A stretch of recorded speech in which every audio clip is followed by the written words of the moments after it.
emocional en tiempos de crisis. Me vais a permitir que me presente. Soy Amalia Bayonas, soy psicóloga clínica, responsable del Departamento de Apoyo Emocional de la Clínica CID Valencia, y además tengo la enorme satisfacción de coordinar el grupo de interés de psicología de la Sociedad Española de Fertilidad. Pero hay una razón más por la que estoy aquí, y es que yo, como muchas de vosotras que nos vais a oír esta tarde, viví la crisis personal, la enorme crisis personal de tener dificultades para conseguir ser madre. De hecho, fueron 10 años de espera, así que entiendo perfectamente lo que estáis viviendo muchas de vosotras en cuanto a espera, en cuanto a desespero, impaciencia, sensación de justicia, en fin, todas estas cosas que nos acompañan. Pero vamos a ver a lo largo de la charla de hoy cómo de estas crisis podemos salir victoriosas independientemente del resultado del conflicto, ¿no? Quiero decir, hayamos conseguido nuestro deseo, no lo hayamos conseguido, pero cómo podemos afrontarlo y cómo podemos salir fortalecidas y con crecimiento personal. Esto es lo que vamos a hablar hoy. Vamos a dedicar una parte a analizar qué ocurre cuando nos enfrentamos a una crisis, qué nos pasa a nivel emocional, qué nos pasa también a nivel fisiológico y cuáles son nuestras herramientas, nuestras armas para combatirla y para, bueno, pues para salir victoriosas de esas crisis. Esta palabra crisis yo creo que la estamos oyendo en el último mes muchísimo todos, ¿no?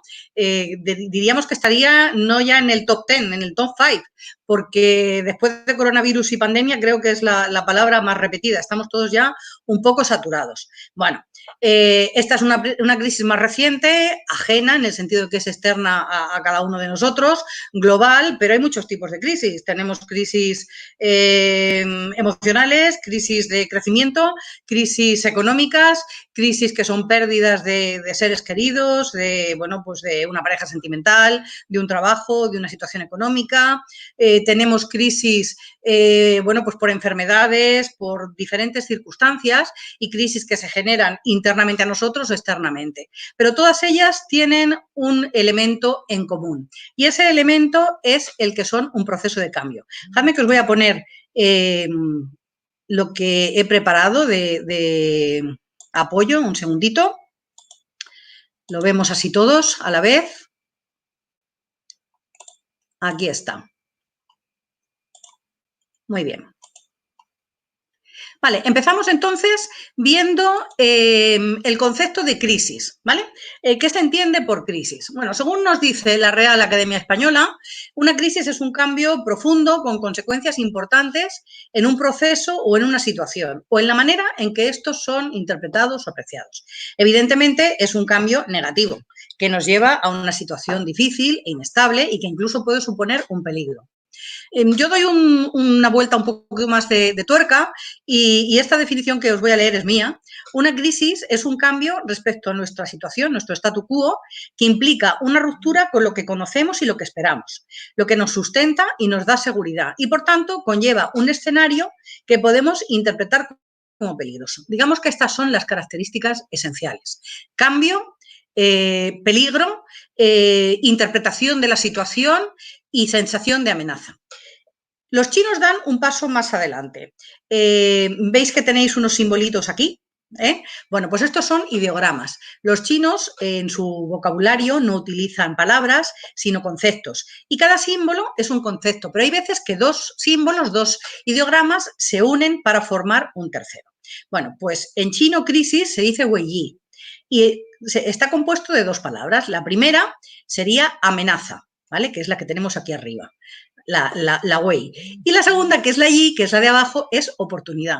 Esto es un cambio de enfoque muy importante, porque es cierto que lo primero que lo que nos ocurre cuando nos enfrentamos a una crisis es la sensación de amenaza, de peligro, de inestabilidad, de que algo está cambiando, pero depende de cada uno, podemos hacer que esa amenaza se convierta en una oportunidad de la que apretamos, de la que crezcamos, de la que salgamos fortalecidos, como hemos dicho.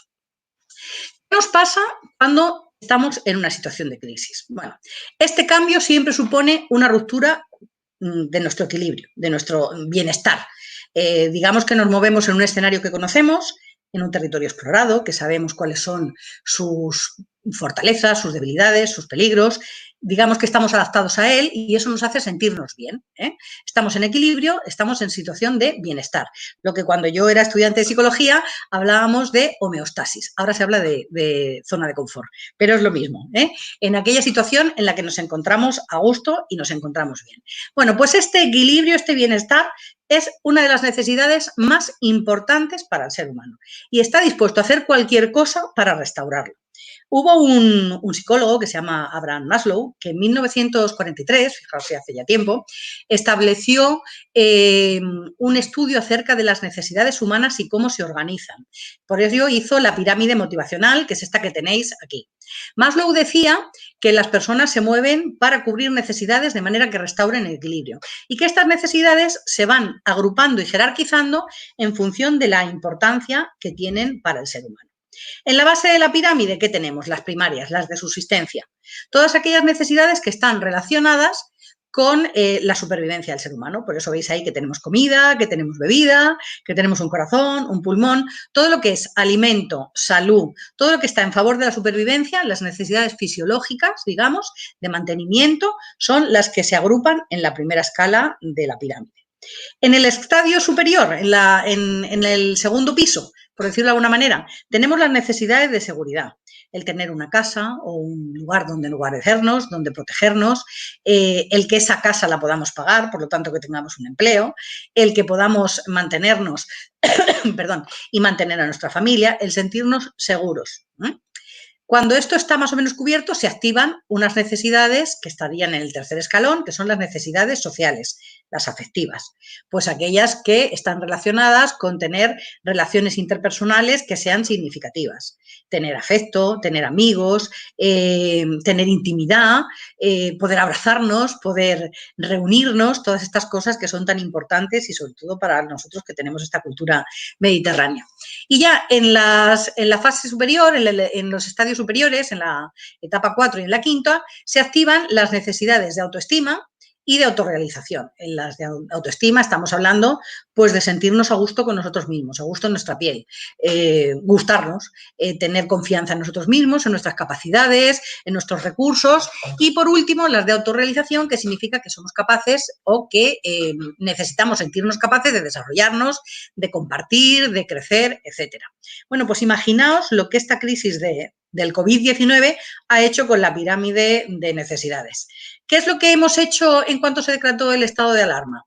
Irnos al supermercado y a la farmacia, como si no hubiera un mañana. Hacer acopio de alimentos, de medicinas, dejar desabastecidos los supermercados. ¿Por qué? Porque el hombre que quiere que no me falte lo esencial, ¿no? Y entonces se pone a comprar como un loco, como un poseso, para tener almacenado alimentación, bueno, pues para muchos meses. Cuando ya tenemos la comida más o menos asegurada, ¿qué nos preocupa? Uf, los ERTES, madre mía, la situación económica, ¿qué va a pasar con mi trabajo? ¿Qué va a pasar con mis hijos, con mi familia? ¿Vamos a poder mantener determinadas cosas? ¿Nos vamos a ver en una situación económica difícil? Bueno, si esto más o menos ya lo tenemos de alguna manera ajustado o hemos hecho nuestras cuentas o lo hemos organizado, entonces empezamos a preocuparnos. ¿Cuánto echo de menos a mis amigos? ¿Cuánto echo de menos a mi familia? ¿Qué mal me encuentro? ¿Tengo ganas de verlos? ¿Tengo ganas de abrazarlos? Y esto es de lo que más se está quejando la gente, ¿eh? De lo que más se está quejando es de no poder relacionarte como lo hacías anteriormente. Fijaos, yo pienso que al principio salíamos a aplaudir para reconocer la labor que estaban haciendo las personas que estaban en primera línea, los sanitarios, los policías, las cajeras de supermercados, las limpiadoras de los hospitales, todos los héroes, ¿no? Pero yo creo que ya después de unos días estamos saliendo a aplaudir para ver al vecino de enfrente, para relacionarnos con esta persona que está sola en su casa, que también está aislada y que de alguna manera, bueno, pues lo está pasando mal igual que nosotros. Entonces nos aplaudimos mutuamente. Se supone que aplaudimos a todo el que pase por la calle, pero de policía, que nosotros tenemos un coche que pasa todos los días a saludarnos y bueno, pues a recibir ese reconocimiento y ese cariño que le estamos dando, ¿no?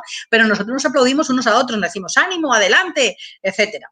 Imaginaos lo que ha hecho también el coronavirus con la autoestima, no individualmente, sino de todo el planeta, de todos los dirigentes, un bicho que no se ve ni en un microscopio y que ha acabado con la seguridad, las bases, la economía, la estabilidad de todo un planeta, en fin, que no somos nada. Bueno, Continuamos. Aparte de estos cambios y esta ruptura en el equilibrio, ¿qué pasa cuando estamos en crisis? Pues que ante esa amenaza nos morimos de miedo.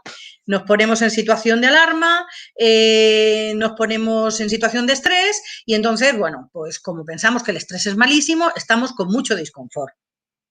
Pero el estrés en realidad no es malo. El estrés tiene un papel funcional, adaptativo, que nos permite, de alguna manera, adaptarnos. De hecho, el estudioso más importante sobre el estrés que ha habido a nivel psicológico, que ha sido Selye, describió el síndrome general de adaptación porque dice que en el estrés lo que hay es un proceso adaptativo ante unos retos o unos elementos estresantes, amenazantes, que son externos y que nos ponen en esa situación de alarma, ¿no?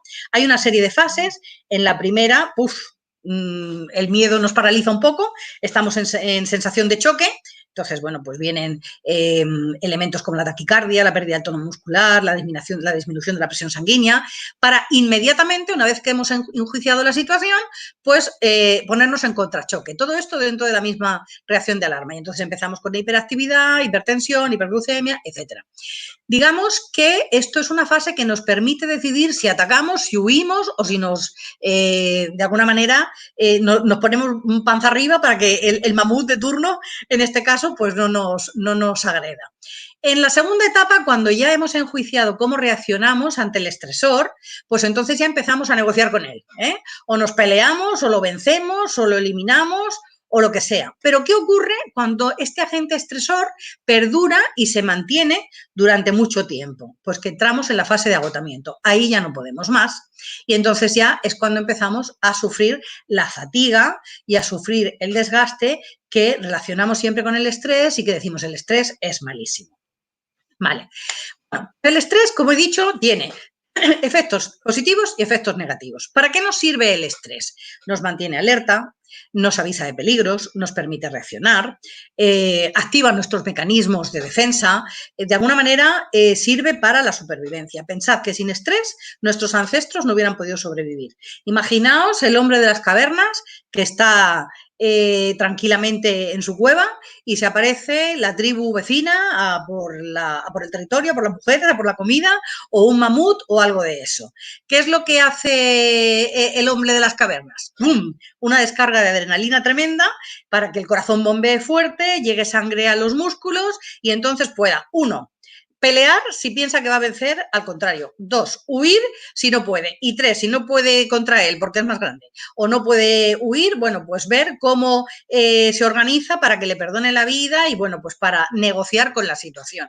Por eso, ese estrés es un estrés operativo, es un estrés que nos ayuda. ¿Qué ocurre? Que a las personas, como digo, no les gusta nada que les saquen de su situación de equilibrio. Los seres humanos vivimos con mucho disconfort todas estas reacciones fisiológicas alarmantes como la taquicardia, el corazón latiendo fuerte, etcétera. Entonces, bueno, como sabemos además que si se mantiene todos estos órganos que tenemos aquí, corazón, pulmones, cerebro, se dispara el cortisol, la presión arterial, disminuye la capacidad inmunológica, bueno, pues no queremos tener estrés, no nos gusta nada y entonces lo que tenemos que hacer es solucionarlo.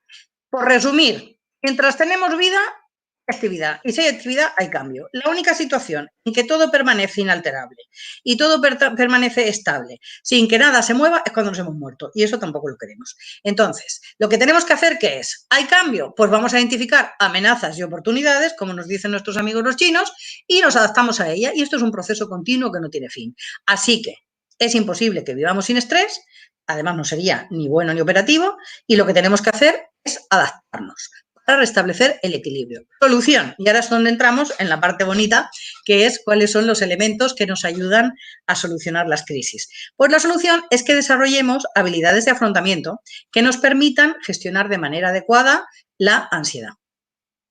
Bueno, pasos para recuperar el bienestar ante las crisis. Elegir las batallas, los problemas de uno en uno, y cuando pasa se le saluda, no hace falta anticipar tampoco. Tenemos que elegir las armas de combate y saber muy bien cuáles son nuestros enemigos y nuestros aliados. Quiero hacer ahora mención el anuncio que ha puesto la SEF sobre esta charla, no sé si algunos la recordáis, eran unos molinos, unos molinillos. Y la frase que estaba, digamos, de lema bajo el título de la charla, que es Bienestar en tiempos de crisis, era: cuando soplan vientos de cambio, es decir, cuando hay crisis, unos levantan murallas y otros construyen molinos. Esto me parece una frase tan adecuada, tan estupenda, porque es verdad, es lo que hacemos inmediatamente. Viene el cambio, unos se ponen a levantar murallas, se amurallan, se enquistan, se aíslan, reprimen todo, y los otros, ¿qué hacen? Buscar en una estrategia, en un proceso que haga que todo fluya, que todo circule, para que todo avance, para que la vida continúe. Bueno, ¿cuáles son nuestros enemigos? Los que digamos, los ladrillos con los que construimos las murallas. Pues el miedo que nos paraliza y que nos deja absolutamente bloqueados, la resistencia al cambio, que también nos deja en una actitud pasiva y con represión de las emociones. Los mecanismos de defensa, que son muy operativos, son muy válidos en muchos momentos, pero que cuando están mal utilizados se convierten en enemigos, por ejemplo, la negación, la represión, el aislamiento. ¿Qué pasa con la negación? Pues no nos permite ver la realidad. Decimos, esto no está pasando, si esto es una gripe mal curada y ya está, o no hace falta el confinamiento. ¿Qué dicen? Por Dios, si aquí lo que hay que hacer es contagiarnos todos y así pues lo habremos pasado y ya está. El que haya vivido, pues es supervivencia de la especie, y lo que no, pues ¿qué lo vamos a hacer? La vida acaba siempre con la muerte, ¿no? Bueno, pues esta postura de negación no nos permite avanzar, no nos permite ser realistas y tomar unas decisiones adecuadas y responsables. La represión, pues lo mismo, reprimo mis emociones, reprimo todo y reprimo a los demás. Si puedo también, ¿tú dónde vas? ¿Por qué sales? Y me pongo a criticar al gobierno, y me pongo a criticar a la OMS, y me pongo a criticar a todo el mundo. Nunca surgen más autoritarismos que cuando la gente tiene miedo. Ya lo decía Edith Fromm en El miedo a la libertad. Me aíslo, me quedo sola, me encastillo, no quiero relacionarme con nadie, que nadie me toque, que nadie me mire, que nadie me sople, porque me puedo contagiar. Entonces, bueno, el último enemigo, y también muy importante, es la autopercepción de que no soy capaz, que tengo pocos recursos. Yo es que, pobre de mí, no puedo, soy impotente ante esta situación. Bueno, pues sí, somos impotentes, pero algo podemos hacer, ¿no?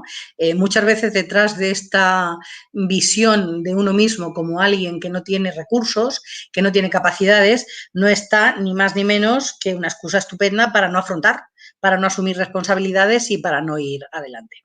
Por contra, ¿quiénes son nuestros aliados? Pues primero las fortalezas personales, que son los bastones en los que nos apoyamos. Ahora hablaremos un poquito más en detalle de cada uno de nuestros aliados. La resiliencia, la visión racional de las cosas, bien conjugada con un pensamiento positivo, una visión positiva de la vida. Y la aceptación y la serenidad interior. Respecto a las fortalezas, hasta 1998, la psicología se había preocupado muchísimo de por qué las personas funcionaban mal y qué podíamos hacer para curarlas o para que dejaran de funcionar mal, ¿no? De hecho, la Biblia de los psicólogos hasta ese momento era un manual que se llamaba el DSM, que es el manual de diagnóstico de los trastornos mentales. Bueno, pues Martin Seligman, que era el presidente de la Asociación Americana de Psicología, empezó a trabajar bajo otro enfoque. ¿Por qué no empezamos a ver qué es lo que hace que el hombre funcione óptimamente y cómo podemos potenciar ese buen funcionamiento, de manera que todos seamos más felices?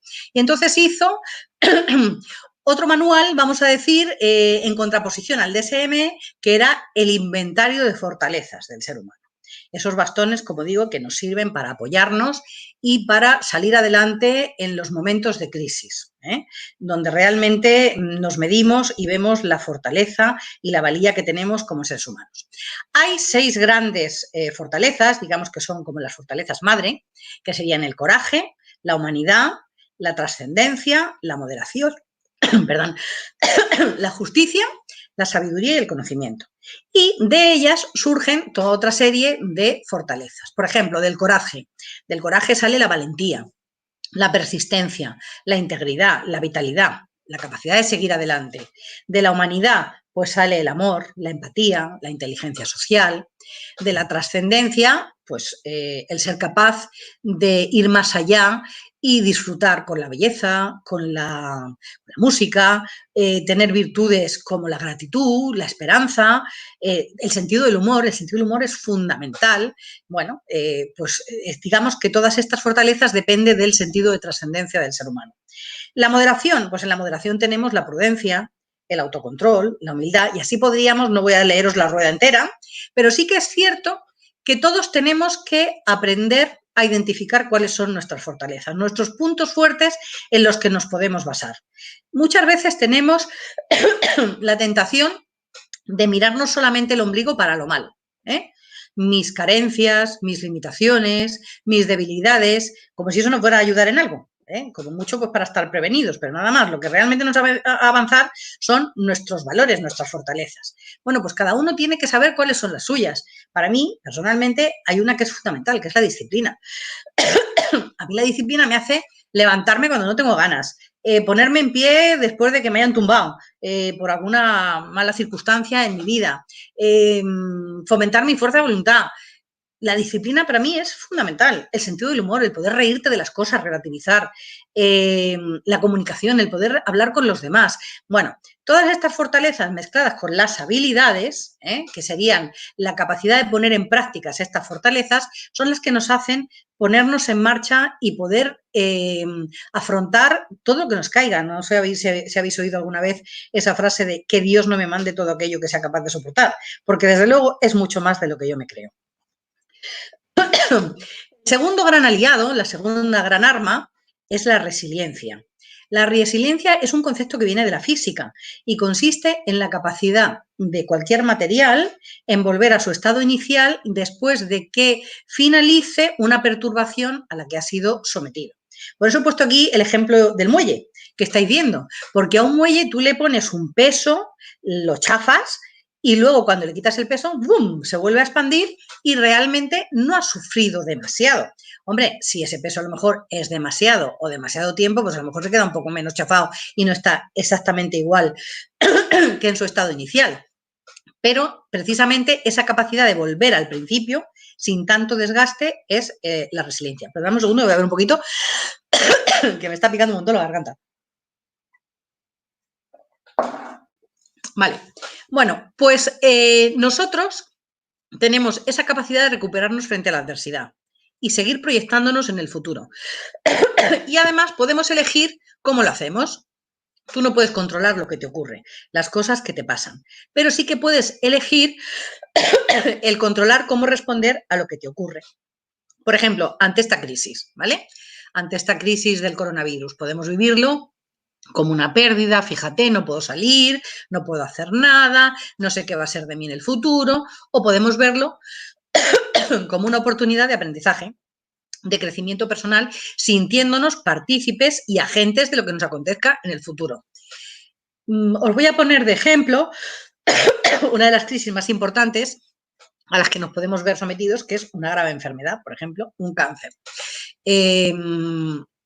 No tenemos que llevar las cosas al extremo de pensar que si es que estás triste habitualmente tienes más posibilidades de enfermarte, o si es que no has sido capaz de tener una visión positiva, por eso no te has curado. Vamos a tener un poquito de sentido común, las enfermedades son las enfermedades y dependen de muchas cosas, pero sí que es cierto que ante la vivencia, por ejemplo, de un cáncer, se ha comprobado que las personas que tienen el sentimiento de que pueden de alguna manera intervenir, mejorar sus expectativas, hacer algo con su enfermedad, son personas que aguantan mucho mejor los tratamientos, que abandonan menos y que su esperanza de vida es mayor. ¿Por qué? Bueno, puede ser que esa visión positiva fortalezca su sistema inmunológico, no lo sé cómo funciona, pero esto es algo que está realmente comprobado, ¿no? Entonces, bueno, nosotros tenemos que fomentar esa capacidad de superación. Luego veremos cómo. Otra cosa muy importante, la visión positiva de las cosas, el pensamiento positivo. Muchas veces hablando con pacientes en consulta me dicen, yo no soy ni optimista ni pesimista, yo soy realista. Bueno, pues eso no es así. La realidad es la realidad. Y eso no tiene posibilidad alguna de cambio. Lo que es, y tú o lo ves o no lo ves. Ahora bien, El posicionamiento que tú adoptas con respecto a esa realidad sí es la que te hace ser pesimista u optimista. Ser positivo no significa no ser realista. Ser positivo no significa que no sientas el dolor, que no percibas los riesgos, que no te sientas ante una situación, digamos, de amenaza, pues con disconfort, por supuesto. Lo que pasa es que reaccionas de una manera diferente. Y ante esto quiero contaros una parábola que se utiliza mucho en formación de liderazgo y de crecimiento personal, que es la de los vendedores. Imaginar una fábrica de zapatos, por ejemplo, de Elche, que quiere expandirse internacionalmente y que está, bueno, pues lanzando a sus comerciales a hacer estudios de mercado de diferentes sitios. Y entonces los dos últimos que llegan a la empresa, pues les queda solamente que una isla perdida ahí en mitad del océano. Y entonces la empresa les manda con su muestrario a unos a la mitad norte de la isla y a otros a la mitad sur. Y les dice, ala, estáis ahí 15 días, hacéis un estudio de mercado a fondo y a los 15 días pues nos mandáis un mail diciendo cómo veis la situación.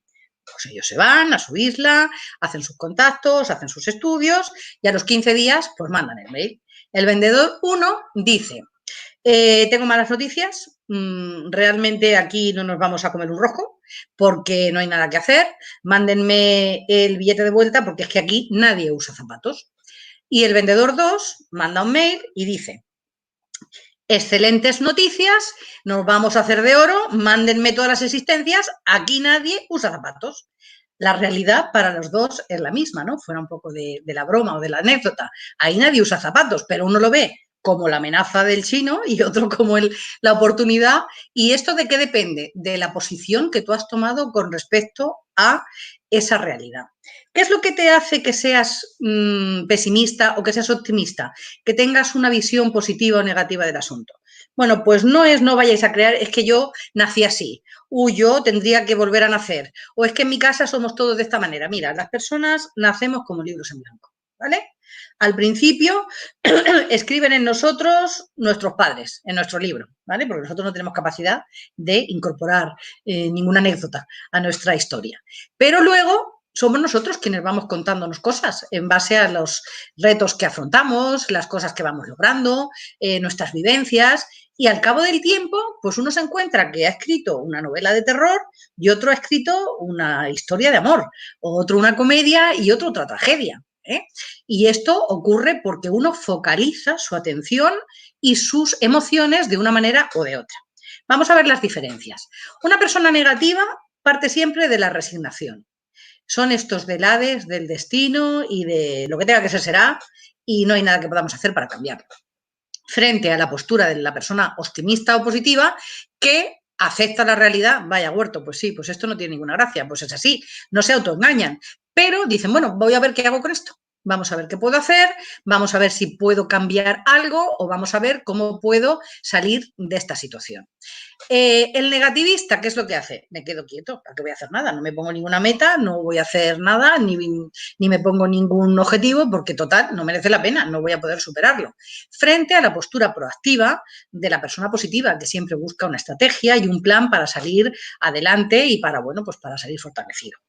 Ambos tienen una diferente percepción de la situación, del control de la situación. El negativista, ¿qué dice? Que él no puede hacer nada, él no tiene ningún control, esto le ha venido externo, se siente una víctima y por tanto no asume ninguna responsabilidad. La persona positiva dice, bueno, pues a lo mejor no tengo todo el control de la situación, pero por lo menos en lo que a mí me competa voy a ver lo que puedo hacer y voy a asumir las responsabilidades para ver cómo, bueno, pues afronto esta situación. ¿Qué es lo que hace el negativista ante este reto, ante este problema, ante este conflicto? Bueno, pues como no tengo responsabilidad, como yo no tengo control, lo que voy a hacer es buscar un culpable frente a la persona positiva que se enfoca a buscar soluciones, ¿vale? Emocionalmente, la persona negativa se queja, se frustra, se siente incapaz, se queda anclado en el conflicto y en la pérdida. ¿El positivo qué quiere hacer? Bueno, pues voy a extraer enseñanzas, voy a medirme, voy a buscar del mal el menos, en fin, siempre con una postura proactiva de búsqueda de soluciones y de tirar hacia adelante. Es verdad que la persona negativa se aferra mucho al pasado, a lo conocido, donde se sentía a gusto, donde se sentía en equilibrio, en un terreno, bueno, pues amable y conocido para él. Siempre piensan que todo pasado fue mejor o todo pasado fue anterior, como decía Marcos Muston, ¿no? Bueno, en la persona positiva no. La persona positiva vive el momento presente, dejando que la vida fluya. Digamos que tiene un poco la actitud de si una cosa tiene solución, hay que ocuparse, no preocuparse. Y si una cosa no tiene solución, ¿para qué me voy a preocupar? Dejemos que, bueno, pues pasen las cosas y si este momento me lo tengo que tragar, pues me lo trago, aprenderé y ya vendrán tiempos mejores. Por último, respecto a la interacción de uno y otro, el negativo no se deja ayudar, ni pide ayuda, se aísla y parte de una posición que en psicología llamamos de yo estoy mal, tú estás mal. Yo estoy fatal, pero tú también. Y tú a mí no me vengas dando lecciones ni nada porque no hay nada que puedas hacer para cambiarlo. Yo lo que quiero es que cambie la situación. Bueno, sí, pero es que la situación hay veces que no va a cambiar. Y esto es una cosa que cuando te haces adulto y cuando te haces maduro tienes que ir asumiendo, ¿vale? Entonces, dentro de lo mal, vamos a ver cómo podemos mejorarlo. Si necesito ayuda, pues la pido. Y esto es algo muy propio de las personas positivas. El que saben cuándo están ya empezando a flaquear, cuándo tienen que pedir ayuda y la piden y la aceptan. Recordemos, no se nace positivo o negativo. Esto es una postura que se elige y se construye. Y hay veces que nos cuesta toda la vida construirla. Unas sugerencias para fomentar el pensamiento positivo, ¿vale? Bueno, pues focalizar nuestra atención a los aspectos positivos, que seguro que también tiene alguno en la situación. Vamos a ver, por ejemplo, la crisis del COVID. ¿Cuántas cosas buenas han surgido? Hemos conocido a los vecinos de enfrente a los que no sabíamos ni la cara que tenían. Hemos visto salir, pero como, como setas, de debajo de la tierra, acciones solidarias por todos lados. La creatividad de las personas, gente haciendo mascarillas, gente haciendo pan, iniciativas empresariales, empresas que están dando primas a sus trabajadores, algunos de ellos para reconocer el trabajo que están haciendo. Bueno, podemos ver toda la maravillosa gente que hay por ahí. ¿Tú te imaginas hace unos meses a alguien cantando en la ventana? Seguro que llamamos a la policía para que se lo lleven a un psiquiátrico. Y sin embargo, hoy estamos disfrutando de tanto artista, tanto héroe que hay encerrado en sus casas. Bueno, pues esto es un aspecto positivo. A lo mejor no es suficientemente positivo como para compensar en la balanza todo lo que está pasando, pero el ser capaz de verlo ya implica que tienes mucho ganado, y que tienes un pensamiento positivo. Otra cosa muy importante para que nuestro pensamiento sea positivo, operativo y nos ayude a vivir. Controlar nuestros mensajes internos. Muchas veces los malos agüeros somos nosotros mismos, que nos vamos dando como en bucle, oh madre mía, ¿y qué va a pasar? ¿Y si esto? ¿Y si lo otro? Anticipando, pensando en el mañana de una manera negativa. Bueno, ante esto lo que tenemos que hacer es parar, racionalizar y analizar cuál de esos pensamientos nos están ayudando y cuáles no. Es verdad que conviene anticipar determinadas situaciones si esto va a servir para que tomemos medidas y seamos prudentes. Pero si realmente para lo que va a servir es para que nos entre una taquicardia, para que entremos en una situación de disconfort y encima realmente no tengamos mucha capacidad de solución en este momento, esos mensajes internos hay que terminar con ellos. Hay que terminar y, por supuesto, no hay que compartirlos con los demás. Tenemos que ponerlos como una meta de disciplina, lanzar mensajes positivos a todos los que nos rodean, porque estamos contribuyendo de esta manera a crear un clima más adecuado. Otra manera, sobre todo cuando nos sentimos más inseguros o cuando nos sentimos más vulnerables, es hacer un poco el repaso del historial de logros que tenemos en nuestra vida. Crisis que hemos logrado superar, todo el mundo ha superado algo. Desde la selectividad hasta el carnet de conducir, yo qué sé, aprender a montar en bicicleta, todo el mundo ha tenido en algún momento una situación que ha supuesto un reto, algo que le daba miedo y que ha conseguido superar. Bueno, pues vamos a reforzarnos y apoyarnos en ese historial. Mira, pues si dice esto, pues oye, mira, crisis económica. Pues no hemos pasado crisis económicas ya.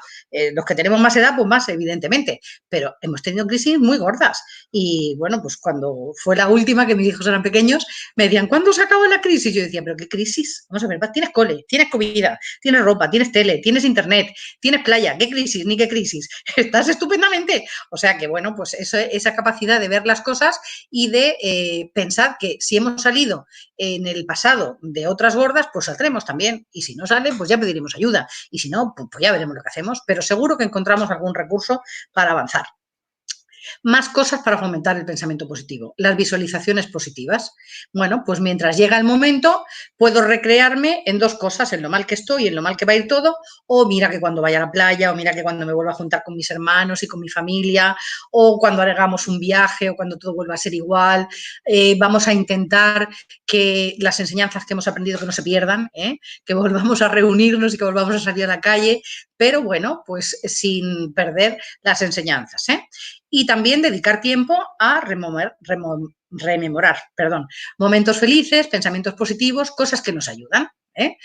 Todo esto de la visualización y todas las técnicas relacionadas con la meditación, la relajación, etcétera, nos pueden crear no solamente un estado emocional adecuado, sino también incluso un estado físico pues más acorde y más sereno, y además está comprobado que fortalece el sistema inmunológico, así que es muy recomendable.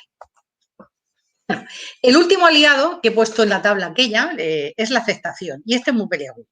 Este es muy peliagudo porque chocamos con dos cosas, con la mente racional y con la sociedad del bienestar.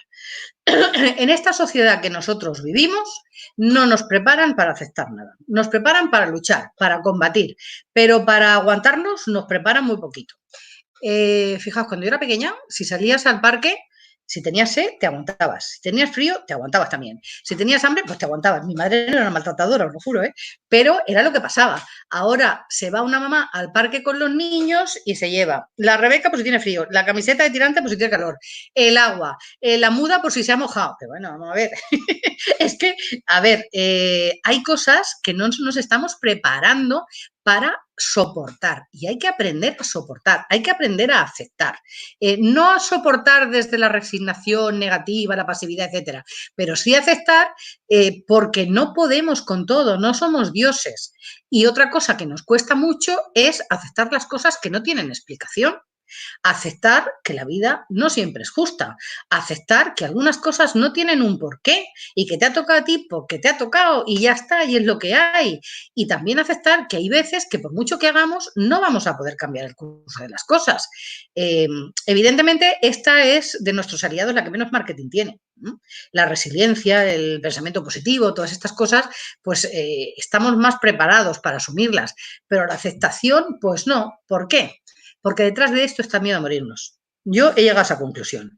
Siempre que una persona vive con ansiedad permanente, con ese estado incómodo bueno, pues, de negociar con la vida, si me cuido, si me porto bien, si estudio, si soy buena hija, si soy no sé qué, me querrán, me salvaré, no caeré enferma, nada. Al final hay veces que no podemos cambiar las cosas y ya está.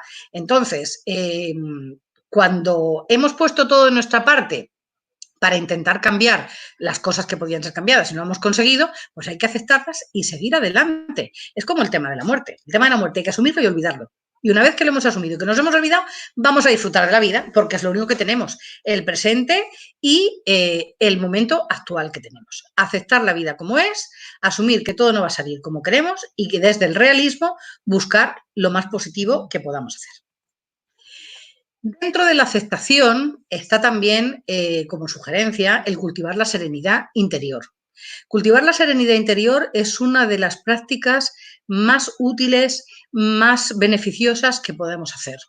El saber separar los disgustos, el estrés, los estímulos de fuera negativos, los conflictos y recuperar la serenidad desde nuestro interior, desde nuestra fortaleza, desde nuestro pensamiento positivo. Esto lo podemos entrenar. Igual que nos entrenamos en gimnasia y nos entrenamos físicamente, podemos entrenarnos en serenidad. ¿Cómo? Con meditación, con relajación, con mindfulness, con respiración.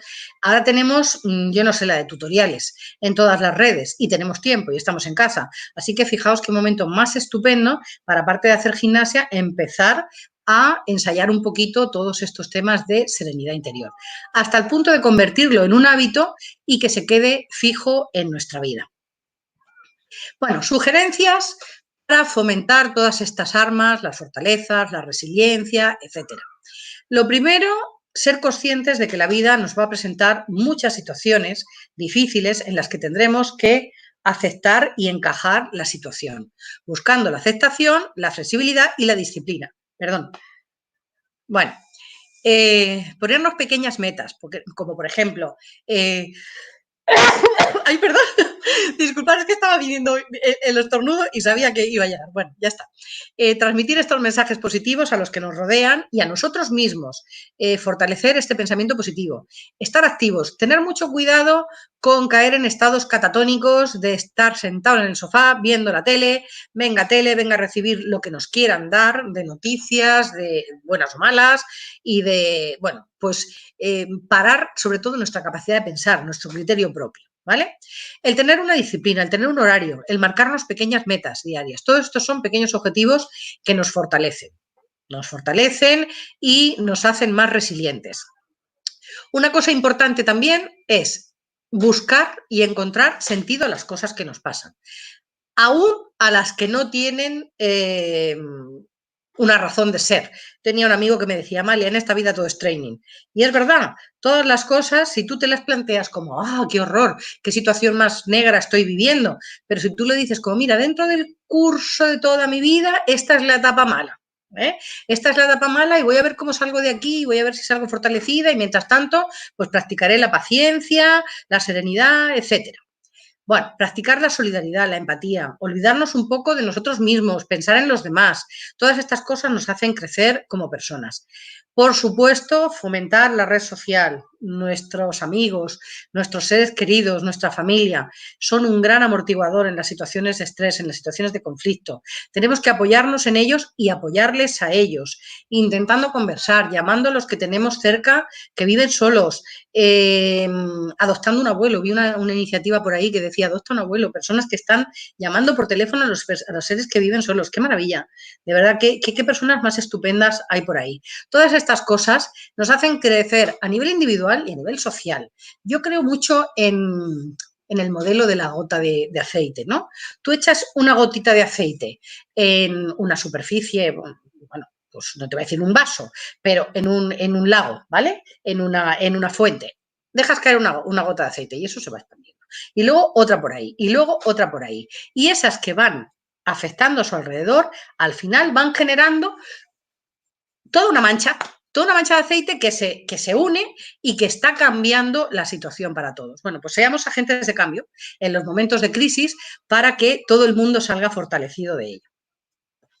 Quiero terminar mi intervención, porque creo que os toca a vosotras ahora, que tenemos que hablar, que tenemos que contestar muchas preguntas, con una plegaria que es una de mis favoritas. La primera parte aplica a todo el mundo, la segunda parte pues a las personas que tengan creencias religiosas. Esta plegaria se le ha atribuido a Marco Aurelio, a Aristóteles, a Santo Tomás de Aquino. Pues no, esto lo hizo un filósofo y pastor estadounidense de origen alemán que se llamaba Reinhold Niebuhr y me parece el colmo de la sabiduría. Dice así: Señor, concédeme serenidad para aceptar todo aquello que no puedo cambiar, fortaleza para cambiar aquellas cosas que puedan ser cambiadas y sabiduría para distinguir la diferencia. Esto es una maravilla, porque engloba el pensamiento positivo, la aceptación, la resiliencia, la combatividad, todo junto, pero desde la serenidad. Viviendo día a día, disfrutando de cada momento, sobrellevando las privaciones como un camino hacia la paz. Ahora viene la parte religiosa, aceptando este mundo impuro tal cual es y no como yo creo que debería ser, tal como hizo Jesús en la tierra. Así, confiando en que obrarás siempre el bien, entregándome a tu voluntad, podré ser razonablemente feliz en esta vida y alcanzar la felicidad suprema a tu lado en la próxima. Bueno, no sabemos si hay una próxima, pero sí sabemos que tenemos una vida. Y yo tengo un hijo filósofo desde bien pequeñito, que me decía, mamá, ¿por qué vivimos? Y yo decía, bueno, pues vivimos porque vivimos, eso es lo primero. Pero ¿por qué? ¿Qué sentido tiene si luego nos vamos a morir? Bueno, pues yo no tengo todas las respuestas, pero yo creo que vivimos para ser felices y para dejar un mundo un poquito mejor a los que van a seguir detrás de nosotros. Y este es mi visión. Esta es, bueno, pues la idea que yo quiero transmitiros del sentido de la vida, del sentido de las crisis, del sentido del crecimiento y, bueno, de el hacernos cada día un poco más personas y un poco más sabios.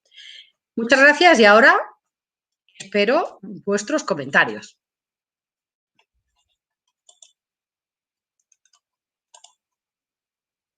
A ver, ¿dónde estamos? Aquí. ¿Tenemos alguna pregunta?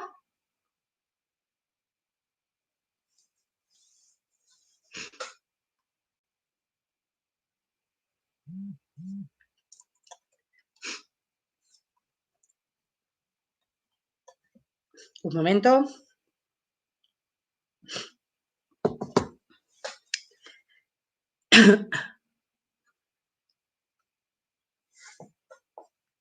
Bueno, anteriormente había llegado una pregunta de una paciente que decía, ahora estamos hablando todo el tiempo de la crisis del COVID, pero además de esta crisis, teníamos anteriormente otras también, sobre todo las personas que están con problemas de fertilidad, y es las crisis de los tratamientos, de, bueno, pues de el poderlo soportar, el poderlo sobrellevar.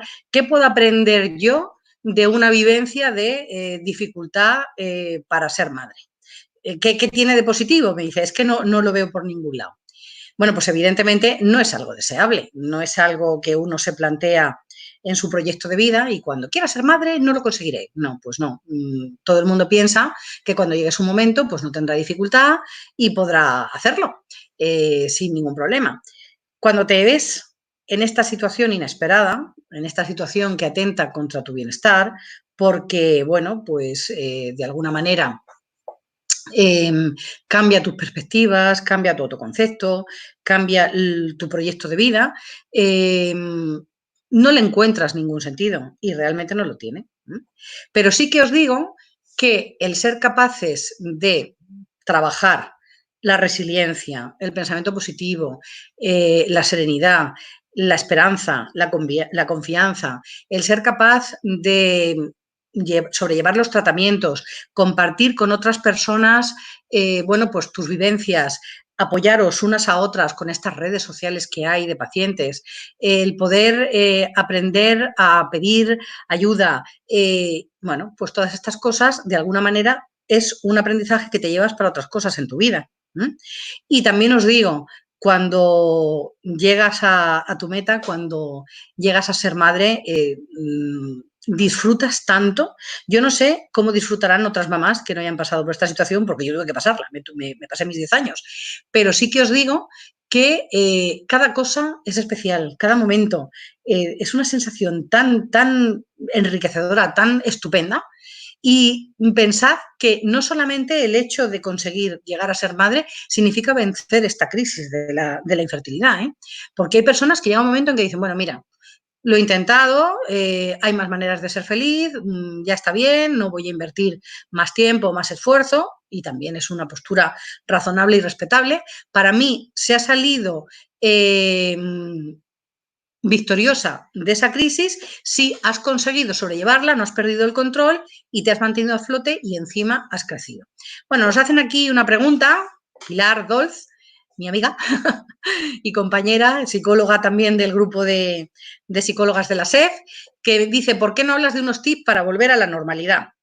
Bueno, pues yo aquí, para volver a cuál normalidad, a la normalidad de antes del COVID, a la normalidad de la desescalada, lo primero que te diría es prudencia, sobre todo prudencia, respeto a las normas, empezar poquito a poquito, pues empezar saliendo a dar un paseíto cerca de casa, luego un paseíto por el parque, bien protegida, con tu mascarilla, asegurarte de respetar y continuar con las normas de prevención que te están diciendo. Bueno, pues no quedar todas las amigas de golpe para verse, a lo mejor quedar de dos en dos. en fin, no querer comernos el mundo de golpe, porque tampoco